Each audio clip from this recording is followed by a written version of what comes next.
नमस्कार, times of Swaraj में आप सबको का स्वागत है और मैं हूं संतोष सिंह।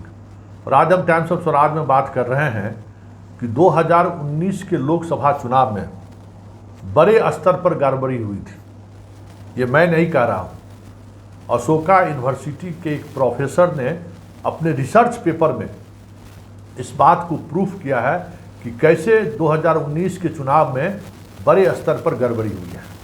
सिर्फ सवाल ईवीएम का ही नहीं है, बूथ स्तर पर किस तरीके की गड़बड़ी हुई है, इसको लेकर उन्होंने 50 पेज का एक शोध पत्र प्रस्तुत किया है।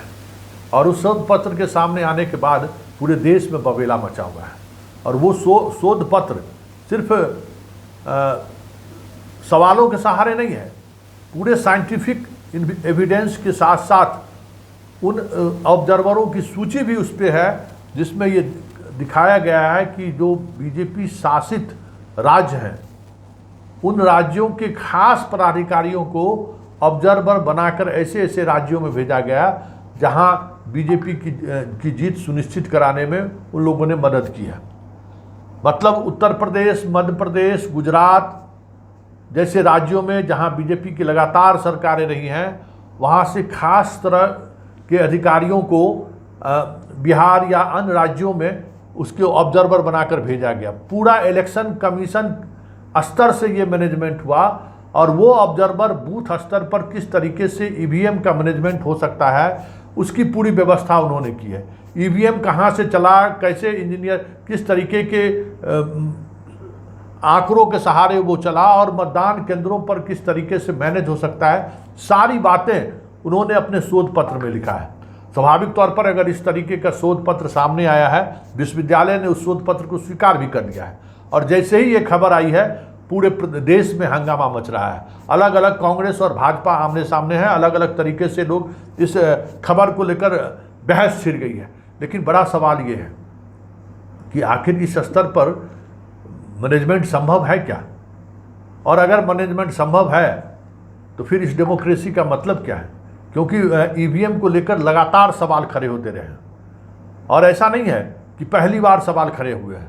कई चुनाव में कई जगहों पर मतदाताओं ने भी सवाल खड़ा किया है। बिहार के परिणाम को लेकर भी बड़ी बवेला मचा था। विधानसभा चुनाव में तो बहुत तरह की चीज़ें इस तरीके से सामने भी आई हैं कि कैसे बूथ मैनेजमेंट की कोशिश हुई है। चुनाव ईवीएम गिनती होने के बाद किस तरीके से बैलेट पेपर के माध्यम से, जो बैलेट पेपर है उसके माध्यम से जीत हार की कोशिश की गई है। ये सारा बात ऐसा नहीं है कि चीज़ें पब्लिक डोमेन में जरूर थी, लेकिन इस तरीके से ये बातें सामने आएंगी ये किसी ने नहीं सोचा था कि कहाँ से कैसे ईवीएम का मैनेजमेंट हो रहा था, कैसे ऑब्जर्वर के मामले सहारे बूथ स्तर पे ईवीएम को छेड़छाड़ किया जा रहा था। सारी बातें उनके उस शोध में वर्णित है। अब देखना यह है कि इस शोध पर इलेक्शन कमीशन की क्या प्रतिक्रिया आती है। जो अभी तक जो रिसर्च पेपर में जो बातें सामने आई हैं, उनका कहना है कि ये स्टूडेंट का निजी राय हो सकता है। जो लोग पीएचडी जिन्होंने थीसिस ये जमा किया है उसकी निजी राय हो सकती है। और लेकिन जो चीज़ें सामने आई है, जिस तरीके से उस गड़बड़ी को दिखाया गया है कि उसमें कहा यह गया है कि भाजपा की सरकार थी, उन्हीं राज्यों में देखने को मिलता है कि क्लोज फाइट वाली सीटों पर भाजपा जीत गई है। उनका दावा है कि बूथ लेवल पर गड़बड़ी की गई।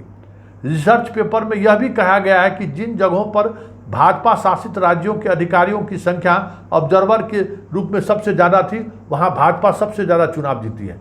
ये सारी चीज़ें उन्होंने ये पब्लिश किया है।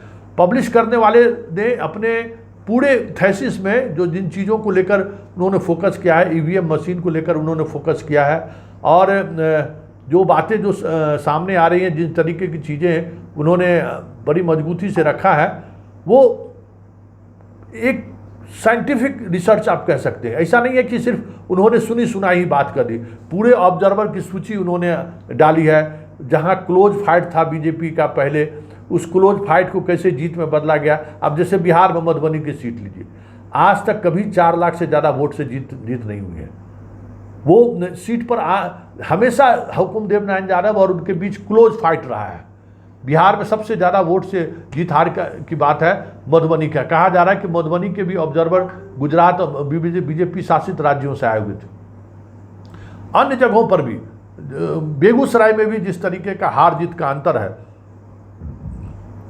उसको लेकर भी कमोबेश यही चीज़ें, इसी तरीके की चर्चा है।